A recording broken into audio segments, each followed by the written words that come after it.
Hello engineers, welcome back to Testwiser engineering. अब तक हमने सी लैंग्वेज के सारे रूल्स पढ़े, उसकी ग्रामर सीखी। हमने देखा कि वेरिएबल क्या है, कीवर्ड क्या है, कांस्टेंट क्या है। हमने पूरी थियरी चाट ली है। पर थियरी और प्रैक्टिकल में उतना ही फर्क है जितना बुक में क्रिकेट के रूल्स पढ़ने में और ग्राउंड पर जाकर विराट कोहली का कवर ड्राइव देखने में। तो आज आखिरकार वो दिन आ ही गया है। आज हम सी लैंग्वेज का बैट उठाएंगे और अपने प्रोग्रामिंग की इनिंग्स का पहला रन बनाएंगे। जी हाँ, आज हम लिखेंगे, समझेंगे और डाइसेक्ट करेंगे हर प्रोग्रामर की जिंदगी का सबसे पहला, सबसे iconic program, the hello world program. आपकी स्क्रीन पर अब एक कोड आएगा। इसे प्रोग्रामिंग की दुनिया का श्री गणेशा माना जाता है।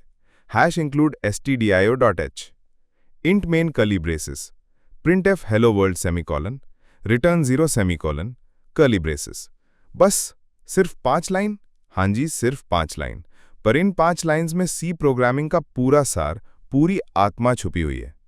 तो चलो इस कोड का पोस्टमार्टम शुरू करते हैं, line by line. Line 1 #include stdio.h।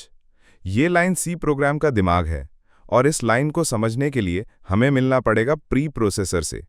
Pre processor कौन है? प्री प्रोसेसर कंपाइलर का पर्सनल असिस्टेंट है। जब आप कोड लिखकर रन बटन दबाते हो तो आपका कोड सीधा कंपाइलर के पास नहीं जाता, पहले वो प्री प्रोसेसर के पास जाता है। प्री प्रोसेसर कोड में कुछ जरूरी साफ सफाई और तैयारी करता है।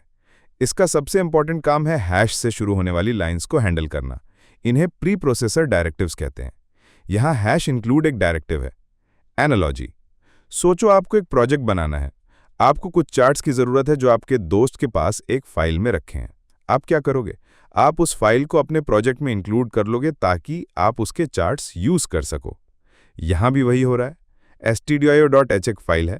इसका पूरा नाम है standard input output header file. ये सी की लाइब्रेरी में पहले से रखी एक फाइल है जिसके अंदर बहुत सारे काम के फंक्शंस जैसे printf और scanf की इंफॉर्मेशन लिखी हुई है। तो #include stdio.h लाइन का सीधा मतलब है, हे प्री प्रोसेसर, इस stdio.h फाइल के अंदर जो कुछ भी है उसे उठाकर मेरे प्रोग्राम के ऊपर चिपका लो ताकि मैं उसके फंक्शंस यूज कर सकूं। Line 2 int main curly braces। ये है हमारे प्रोग्राम का एंट्री गेट। सी प्रोग्राम का एग्जीक्यूशन हमेशा मेन फंक्शन से ही शुरू होता है। अगर आपके कोड में मेन नहीं है तो प्रोग्राम रन ही नहीं होगा, चाहे आपने 1000 लाइन का कोड क्यों ना लिख दिया हो। मेन, ये फंक्शन का नाम है। फंक्शन, ये गोल ब्रैकेट्स बताते हैं कि मेन एक फंक्शन है।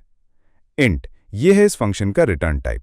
इसका मतलब ये मेन फंक्शन सी के ऑपरेटिंग सिस्टम से एक प्रॉमिस कर रहा है कि जब मैं अपना सारा काम खत्म कर लूंगा तो मैं आपको एक इंट वैल्यू यानी कि इंटीजर वैल्यू वापस करूंगा। ये प्रॉमिस क्यों जरूरी है ये हम आखिरी लाइन में देखेंगे। कर्ली ब्रेसेस, ये कर्ली ब्रेस बताता है कि मेन फंक्शन का एरिया यहां से शुरू हो रहा है। Line 3 printf hello world semicolon। ये है हमारे प्रोग्राम का असली हीरो। ये है वो लाइन जो स्क्रीन पर आउटपुट प्रिंट कर रही है। printf, इसका नाम है प्रिंट फॉर्मेटेड। ये एक फंक्शन है और ये फंक्शन कहां से आया? ये उसी stdio.h फाइल से आया जिसे हमने ऊपर इंक्लूड किया था। हेलो वर्ल्ड, printf फंक्शन के अंदर डबल कोट्स में हम जो कुछ भी लिखते हैं वो एज इट इज बिना कोई बदलाव के आपके आउटपुट स्क्रीन पर प्रिंट हो जाता है। सेमीकोलन, ये है सी लैंग्वेज का डंडा, इसका full stop.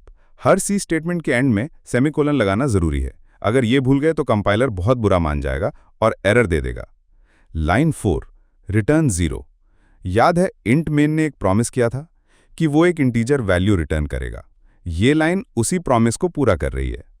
Return 0 operating system को ये बताता है कि प्रोग्राम आराम से बिना किसी एरर के सक्सेसफुली रन हो गया है, सब चंगा सी।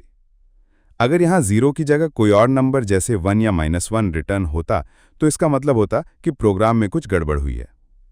कर्ली ब्रेसेस, ये क्लोजिंग कर्ली ब्रेस बताता है कि मेन फंक्शन का एरिया यहाँ खत्म हो गया है। तो देखा, इन 5 लाइंस ने मिलकर एक पूरा प्रोग्राम बना दिया। पर रुको, printf और scanf की कहानी यहाँ खत्म नहीं होती। इनका एक सीक्रेट भी है। इनका एक रिटर्न वैल्यू भी होता है। ये वीवा और इंटरव्यू का फेवरेट सवाल है। Return value of printf। printf function screen पर प्रिंट करने के बाद एक इंटीजर वैल्यू रिटर्न करता है। वो वैल्यू क्या होती है? The number of characters it successfully printed. Example, अगर आप लिखते हो int count = printf टेस्टवाइजर तो स्क्रीन पर टेस्टवाइजर प्रिंट होगा और काउंट वेरिएबल में 9 स्टोर हो जाएगा क्योंकि टेस्टवाइजर में 9 कैरेक्टर्स हैं। Return value of scanf। scanf function भी एक इंटीजर वैल्यू रिटर्न करता है। वो रिटर्न करता है the number of items it successfully read from the user. Example, अगर आप लिखते हो int count is equal to scanf %d %d %b और यूजर ने दो नंबर्स जैसे 10 20 एंटर किए तो scanf दोनों को पढ़ लेगा और काउंट वेरिएबल में 2 स्टोर हो जाएगा। अगर यूजर ने सिर्फ 10 लिखकर एंटर दबा दिया तो काउंट में 1 स्टोर होगा। ये रिटर्न वैल्यूज इनपुट वैलिडेशन में बहुत काम आती हैं। तो दोस्तों, आज आपने सिर्फ हेलो वर्ल्ड नहीं लिखा, आपने एक सी प्रोग्राम की पूरी एनाटॉमी को समझा है। आज के लिए आपका होमवर्क है, इसी प्रोग्राम को थोड़ा बदलकर अपना नाम प्रिंट करवाओ। देखो कैसा फील होता है जब कंप्यूटर आपका नाम लेता है। अगर आपको इस वीडियो से सी का पहला दरवाजा खोलने में मदद मिली हो तो इसे लाइक जरूर करना और अपने सभी दोस्तों के साथ शेयर करना। नेक्स्ट वीडियो से हम ऑफिशियली यूनिट 2 यानी कि ऑपरेटर्स एंड एक्सप्रेशन शुरू करेंगे। प्रोग्रामिंग का असली मैथ्स और लॉजिक अब शुरू होगा। तो टेस्टवाइजर इंजीनियरिंग को सब्सक्राइब कर लीजिए ताकि आप अगला चैप्टर मिस ना करें। मिलते हैं अगले वीडियो में। www.testvisor.com is a digital learning platform for students to prepare for board and competitive exams, offering chapter-wise tests and full-length mock tests, study material like video, PDF notes, DPPs, MCQs, theory, and most important Maharashtra Engineering Admission Counseling across multiple domains.